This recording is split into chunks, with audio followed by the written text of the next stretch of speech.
Media సోదరులందరికీ నమస్కారం.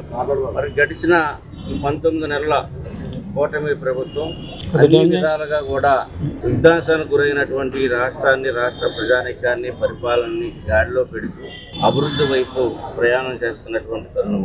ఎక్కడ ఈ కూటమి ప్రభుత్వంలో పవన్ కళ్యాణ్ గారు తీసుకున్నటువంటి శాఖలు కానీ, వారి యొక్క పరిపాలన కానీ, వారు ఇస్తున్నటువంటి సంకేతాలు కానీ, పవన్ కళ్యాణ్ ఆయన వలన ఈ ప్రభుత్వం ఇంకా బలపడేటట్లుంది. కూటమికి బీట్లు వచ్చే పరిస్థితి లేదు.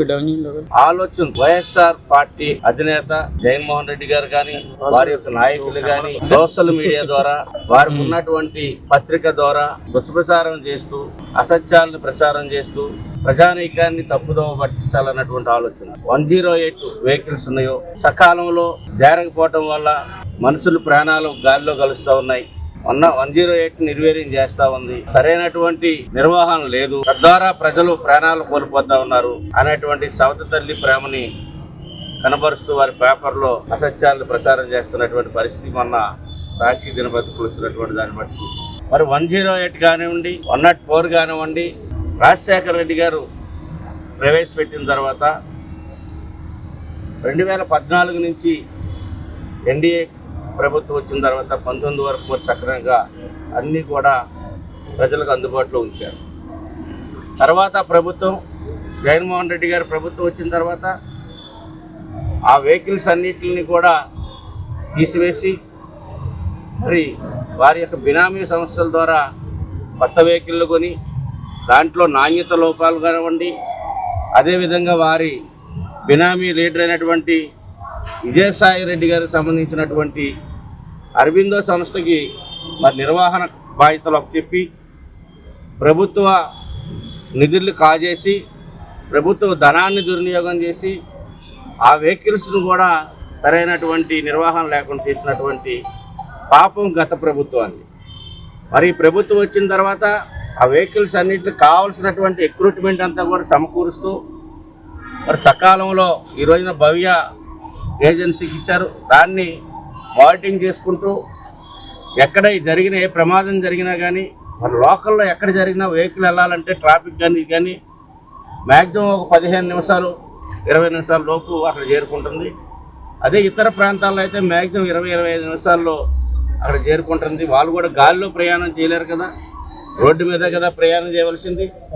ఆ వెహికల్స్ వెళ్ళిన తర్వాత వారి యొక్క ప్రాణాలని రక్షించడం, వారు ఏదైనా దెబ్బలు తగినట్లయితే దానికి హాస్పిటల్ తీసుకురావటం, ఇమ్మీడియట్ ట్రీట్మెంట్ చేయటం, దానికి కావాల్సినటువంటి కిట్స్ కానివ్వండి, ఆక్సిజన్ కానివ్వండి, అన్నీ కూడా మరి ఎక్విప్మెంట్ అంతా కూడా చాలా పకడ్బందీగా ఉంచి సిబ్బందిని కూడా టెక్నీషియన్స్ కూడా ఆ వెహికల్స్లో మరి ఉంచి సకాలంలో వారికి వైద్యం అందే విధంగా మరి నిర్ణయం తీసుకుంటుంది ఈ ప్రభుత్వం.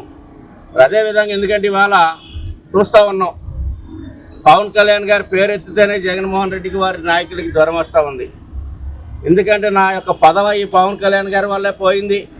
ఈ పవన్ కళ్యాణ్ గారు అనే వ్యక్తి రాకపోతే నా యొక్క ముఖ్యమంత్రి పోస్ట్ ఊడేది కాదు, ఈ జనాలు నేను దోచుకు తినేవాడిని, ఈ రాష్ట్రాన్ని పీడించేవాడిని అనేటువంటి పరిస్థితిలో ఇవాళ పవన్ కళ్యాణ్ గారు మరి ఏ నాయకులు ఎట్లా ఉన్నా కానీ మరి నీతి నిజాయితీగా ఆయన పరిపాలన అందిస్తూ ఒక నూతన విధానాలను తీసుకొస్తూ పంచాయతీ వ్యవస్థలో కానీ, ఆయన తీసుకున్నటువంటి ఫారెస్ట్ విధానంలో కానివ్వండి, కాలుష్య నివారణలో కానివ్వండి, అన్ని శాఖల్లో కూడా ఆయన సమర్థవంతంగా పనిచేస్తూ రాష్ట్ర ప్రజానీకాన్ని ఒక సమైక్యం చేస్తూ రాష్ట్రంలో ఏదైనా కొత్త ప్రాజెక్ట్స్ పెడితే అవి జాతికి అంకితం చేస్తూ మరి రాష్ట్రానికి త్యాగం చేసినటువంటి నాయకులు మొన్న చూసాం మనం.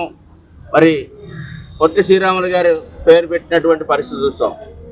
అంతకుముందు డొక్కా సీతమ్మ గారి పేరు పెట్టినటువంటి పరిస్థితి చూసాం. మరి వైద్యశాలలు కూడా ప్రముఖుల పేర్లు పెట్టినటువంటి పరిస్థితులు చూసాం. వీళ్ళకి మళ్ళీ వాళ్ళ బాబులు ఆస్తుల్లాగా వాళ్ళ బాబుల పేరులో, వాళ్ళ తాతల పేరులో, వాళ్ళ పేరులో పెట్టుకొని జపం చేసేటువంటి ఆలోచన పవన్ కళ్యాణ్ గారికి లేదు. అందుకని వాళ్ళు పవన్ కళ్యాణ్ గారి వల్లే నా పదవి పోయింది, మళ్ళీ పవన్ కళ్యాణ్ గారు ఆయన్ను బట్టే రేపు కూడా నేను పదవిలోకి రాను అనేటువంటి ఒక ఆందోళనతో ఈ రోజున వైఎస్ఆర్ పార్టీ చేస్తున్నటువంటి ప్రచారాన్ని తీవ్రంగా జనసేన పార్టీ నుంచి ఖండిస్తూ ఉన్నాం. ఇట్లాంటి ధోరణిని మార్చుకోండి. ప్రజలకు మంచి చేయాలని చూడండి, ప్రజలను చైతన్యపరచండి. ప్రభుత్వం ఏదైనా తప్పు చేస్తే దాన్ని నిలదీయండి. తద్వారా మీకు ప్రజల యొక్క ఆదరణ వస్తుంది. కానీ ఈ యొక్క మంచి పరిపాలన సాగుతున్నప్పుడు దాన్ని తప్పుదోవ పట్టించి ప్రజల మైండ్ని మార్చేటువంటి విధానాలని విడనాడాలని చెప్పేసి వైఎస్ఆర్ పార్టీ నాయకులకి మేము హెచ్చరిస్తా ఉన్నాం. మోటార్ సైకిల్ ప్రియులకు శుభవార్త. ఇప్పుడు మన ఏలూరు ఎస్ఆర్కే బైక్స్ లో ప్రపంచ ప్రఖ్యాతి పొందిన Java, SD, BSA motor cycles అందరికీ అందుబాటులో ఉన్నాయి. ఈ లెజెండరీ బ్రాండ్స్ ని స్వయంగా టెస్ట్ డ్రైవ్ చేసి ప్రత్యేకమైన అనుభూతిని పొందండి. 4 సంవత్సరాలు లేదా 50,000 కిలోమీటర్స్ వరకు వారంటీ, రోడ్ సైడ్ అసిస్టెంట్స్ వంటి ఎన్నో ఆధునిక ఫీచర్స్ తో మన ఎస్ఆర్కే బైక్స్ లో మీ సొంతం చేసుకోండి. సర్వీస్ గురించి చింత అవసరం లేదు. అత్యాధునిక ఫీచర్స్ కలిగిన సర్వీస్ ఎల్లవేళలా మన ఏలూరు ఎస్ఆర్కే బైక్ షోరూమ్ లో అందరికీ అందుబాటులో ఉంటుంది. మా address SRK bikes, Reliance petrol bunk దగ్గర, Vasant Mahal centre, GNT road, Eluru. మా ఫోన్ నెంబర్స్ 8179353366, 8179453366.